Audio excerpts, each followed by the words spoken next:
Nationwide 90 FM, Munga Honorable on your radio. And while we're giving thanks, we have to also ask the pertinent questions. And as you know, yesterday on my show, I related to you guys that after driving past Merle Grove in the intersection of Constant Spring Road and Dunrobin Avenue, I observed something that was very troubling to me.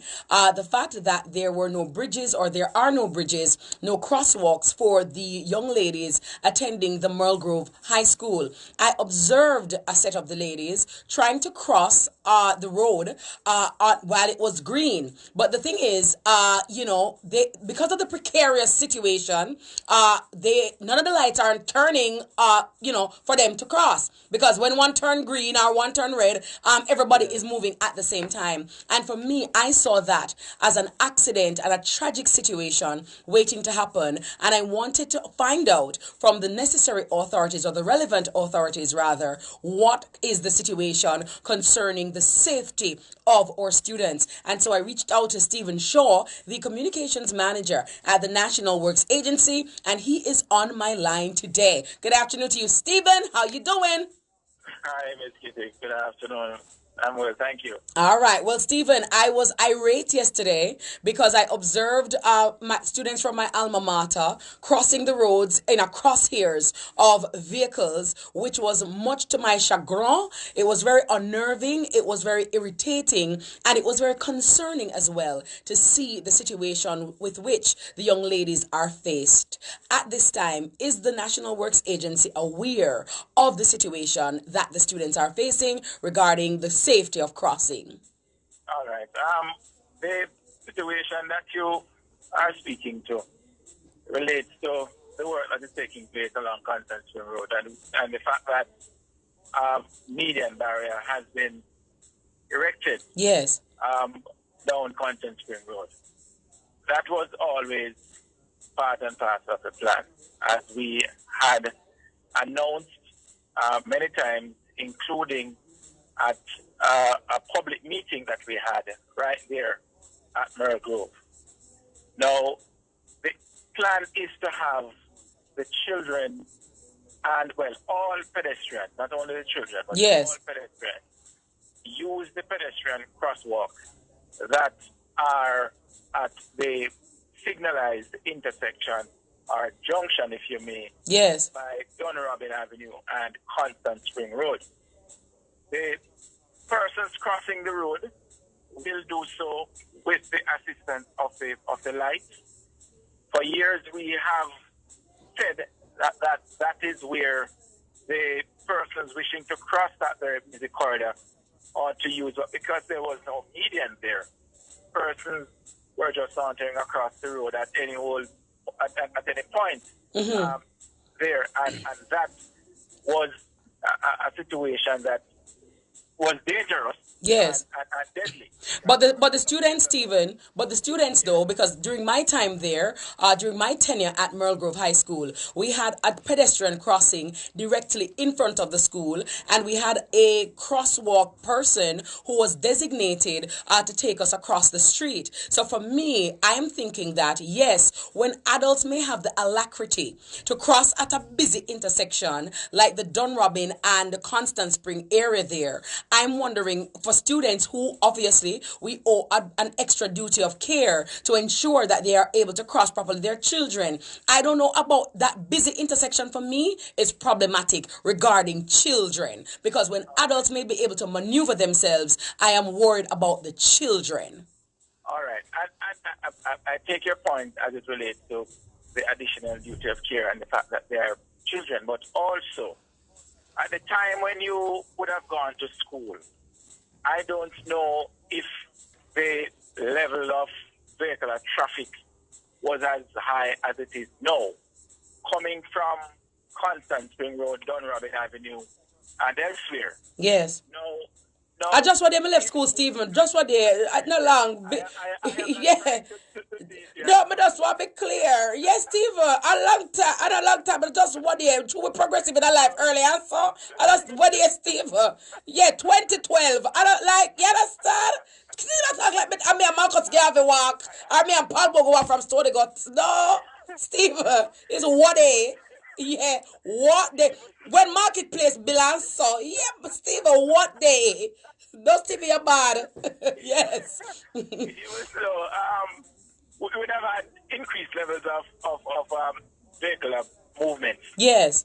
Now, between where the intersection is or the junction is and the school gate is maybe about 100 meters tops. Now, if we were to have an opening there, or to be allowing regular stops in the movement of vehicles at that particular point, the kind of efficiencies that we are looking for in respect of the upgrade of the entire area, Yes. we would not see that. I put it to you. But respectfully, Stephen, I am suggesting to you that the efficiency that we're seeking should not supersede the safety and care of our children. So therefore, I am with the efficiency and the efficacy, but I am saying that our children's safety should come first. So I put it to you, Stephen, that, for example, a bridge should have been in the contemplation, and that would have been foreseeable, that would have been necessary. So as it relates to the safe movement of the pedestrian, Yes. we have always said, and we have ensured that the traffic signals that have been there and that will remain there, they will be so configured as they have been to ensure that the children can get across that intersection in a safe way. So they're configured now? They are, but of course, Biscuity. Yeah, but Stephen, that's not what I observed yesterday. Well, because the work is still in progress. There is still some additional things to be done. Yeah, but Stephen, again, Stephen, I'm not satisfied because I am saying all of that work, because what I observed yesterday were young ladies crossing the road or putting up their hands, trying to signal, and the light was green, and there was a lot of confusion, and I'm saying that that is a recipe for disaster. The school term has started, and whatever mitigations or whatever was going to be put in place should have been done so already, so that the students at this juncture would be operating in that kind of realm. Or if that is not, hold on, Stephen, if that is not the case at the moment, then the National Works Agency or the bodies that be put the necessary persons there to regulate, to help the girls be able to cross, and other pedestrians as well. What I know is that from my office, we have been at Mulgrove, from the Road Safety Unit and the Ministry of Transport and Mining, they have been to Mulgrove. We have had constant conversation. You raised the issue of a bridge. Yes. That is something that has been spoken about for many years. I mean, you were at Mulgrove and you may have heard that conversation before during your time there. And so it is something that at one point the Parent Teachers Association and the Past Students Association are taken on as something to be done by them, and it petered out to nothing. Yes. So maybe it is something that you as a past student may want to rally. Champion the cause. Yes, Stephen, I can champion the cause and rally it around, but I'm not going to be doing the government work. I am not going to be doing the government work and what the NWA is supposed to do, Stephen, and the Chinaman, them Mr. Wang and Mr. Chin, what them fair do? No. If all of us are to look at things such as that, which community groups, interest groups, yes, can facilitate or assist in as government work, then we're not going to get.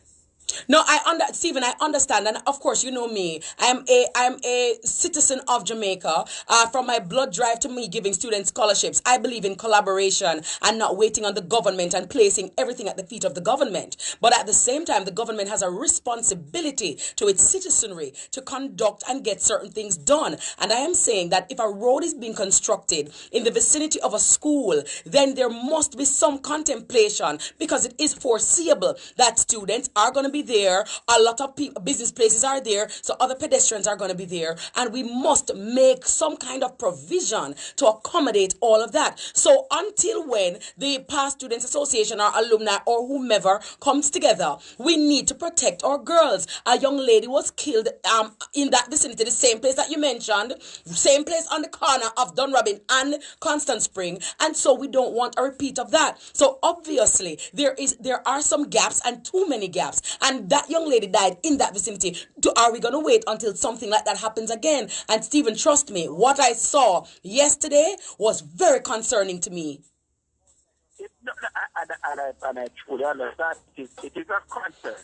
Every time I see anyone, whether child or adult, crossing a busy corridor, and sometimes they do so inappropriately. Sometimes the motorists do things that are danger to pedestrians crossing these roads. Yes. Because not many persons understand that where it is that, for example, you have a turning arrow, and you're turning, the vehicle turning must yield to the pedestrians going across the road. Yes. You're supposed to be driving down and anybody is supposed to stop and allow the pedestrians to cross. Yes. That is what is legally, but, we do everything for what is legal. So that is what I'm saying, Stephen. That is why I don't want to leave the well-being of the Merle Grove students to chance, because there might be motorists who are not au fait with the law, and they're not au fait with the road rules and what obtains. So my thing is there any plans afoot by the NWA, the Chinese who are fixing the road, to build a bridge, or what is it? Because what obtains right now is not comfortable at all. Well, I can tell you that I don't know of any plan anywhere to put up a bridge out there. The plan is for the intersection to be so configured to facilitate the safe movement of all persons, pedestrians that is, across that junction, that intersection, if you may, and using the facilities that are going to be installed, some of which are already there. All right, so tell me now, when will this configuration be in full effect? Because obviously what I saw yesterday, it is not. Or even if it is malfunctioning. I will have to talk back to you on that particular score, because I had not spoken to my colleagues who actually are involved in the execution of that aspect of the works. So I can give you an assurance to speak up with you on that particular score. By when, Steve? Today is Friday. Next week? Yeah, but we can talk next week. Okay, very well. I've been invited to a meeting at school next week, and I intend to be there. I'm sure I'll have that information. Talk to us about how close are we having all the road work, Stephen, completed in the corporate area, because as you can imagine, the traffic snarl is dreadful in the corporate area in the afternoons and pretty much in the day. It is debilitating. It is counterproductive. Where are we as it relates to completion of road works? Well, I don't think it's not as bad as sometimes go, because I think the roads that we have been working on are open, albeit they're not complete, and we are looking to have them completed in a significant way by the end of October, meaning that we want to have the second lift of asphalt, the concrete, and these surfaces, so that persons can ease their way to and from wherever it is that they are going. All right, so by the end of October, we can look for some reprieve. Also, Mr. Shaw, I observed recently with the torrential rains that have been coming down, that like in less than an hour, major roadways were flooded, okay? Minutes, just flooding. Is there anything being put in place to mitigate this ongoing issue of flooding? Because we live in a tropical country, so it must rain. It is a part of our geographical location. And when I look and see this road being built, that road being built, but it's almost as if everywhere is being flooded. So, for example, Spanish Town Road, Marcus Garvey Drive, Spanish Town Road, that was just fixed. It is like a reservoir when it rains. What is the NWA doing about that to relieve and mitigate those circumstances? All right. For starters, we do have a significant drainage issue in sections of Kingston Yeah. So Stephen, when the people them are build the road, they not think about that. The work that we have done on Constant Spring Road and Happy Park Road, Mandela Marcus Garvey Drive, would have significantly mitigated and noticed the word mitigate, but it was prevent. Yes. Because some of these areas are low-lying, lend themselves to flooding. Yes. That's one. Two, we continue to have to display habits that are that prove challenging to our drainage systems. You mean littering? Garbage going in some of these drains. I tell you, last week I was at Marcus Garvey Drive near Tinsipen, and we were doing some drain cleaning, and you would not believe the amount of plastic bottles, water bottles, juice bottles, car parts that I saw being removed from that drainage feature there. Yes. And these things are not, they don't fall from heaven. Well, Steve, I mean, that's another situation, and we're going to address that because as citizens, we have to also play our part in advancing the welfare of the whole human race and to stop some of the flooding that we're experiencing. But as I said, Stephen, on the roadways, and I really want to get back to that because it seems to me that in the road planning, a lot of pedestrians, the disabled, have been left out of the planning. People have nowhere to walk. The people who are blind, the people with wheelchair, the people who are amputees. It seems to me that the road is not configured, or the sidewalks are not configured to think about these people, because I'm seeing areas where it is they cannot access them. No, if you look at the roads that we have done in recent times, in the main, I would say 99% of those roads, or 99.9%, would have been so configured where persons such as those who you just described, yes, have access and easy access to these roads. May I drive and take pictures, Stephen? No, I'm just saying. But I do agree that we have corridors in some of these areas where the sidewalks are too narrow. Yes. And I'm saying, Stephen, if something is being freshly built, all right, so if a sidewalk from 1980 was narrow, and I can say, well, they didn't have the insight or the foreseeability, but if somewhere is freshly built, newly built, why would that? I don't know any other reason why that if of constant, even, okay, Grand Spen, slim, bad. In that Grand Spen area, is that Grand Spen? Yeah, Grand Spen. No. In the area in the Barbican Road project, right, that we have done.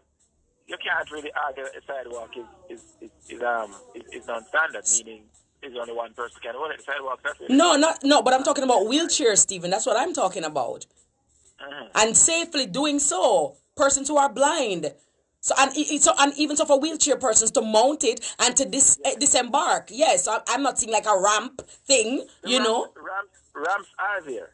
Ramps are there. Stephen, may I go look again? No, Stephen, don't say a word. No, man, may I go drive and look. I remember, Mr. Girl, I'll put on my hazard light and may I go stop and look and take the picture and send it to you. Finally, though, the issue that is also of a problem, and I don't, why Stephen, God, you're bound to face it, but I know it's not you, the individual, but of course it is your office and the agency to whom you're employed.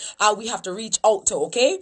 Now, the manhole situation, Stephen, in the road. Somebody is going to meet in an accident. Accidents have happened because people are skipping over the manholes in the road. People's tires are bursting because the edge of the manhole nicked the tire. And I'm saying, what is happening? Why is that, especially along Constant Spring Road and same along that Grand Spen / Barbican roadway? When are the manholes going to be fixed? I am going to be very frank with you. It is a situation which is at this point is unacceptable. We have spoken about it. We expected that the contractor would have carried out some work to smooth the edges using the asphaltic concrete material. And I see where some of this has happened, but not near enough to make you and others comfortable yes. while traveling along these roads. So when will it be fixed, Stephen? All right, give me the contractor number and name it. Me call him and talk to him because I pay for drive on the road. I want to be safe in my vehicle. You understand what I'm saying, Stephen? And these things are unacceptable. They cannot go to other countries and do these things. And the Jamaican people deserve better. Better. Mediocrity should not be a part of who we are. And whoever is working in our country needs to understand that there are standards. I am tired of the retroactive behavior. We need to be proactive. These manhole them stand up in a people life and in a road like the Empire State Building. It's too much. And okay, it's not even like a one. You're hopping and skipping and dodging. 6, Stephen, how is that safe? And we talk about safety on our roads. I don't think I can put it any better. Stephen, we need to speak again. I'm going to give you the opportunity to go and do your research or get your information. And we're going to call you back and find out how we can fix these issues and these problems. And if it is that I can have the name of the contractor, I will call him or her myself to relate to them how disgruntled we are, how unhappy we are, and that we deserve as a country better. We don't want excuses. We want results. Thank you. Very well, sir. Thank you for your time, Stephen, and thank you for always sharing with us. Indeed. All right, Mr. Stephen Shaw, Communications Manager at the National Works Agency. You're listening to Miss Kitty Live right here on a Wire Friday.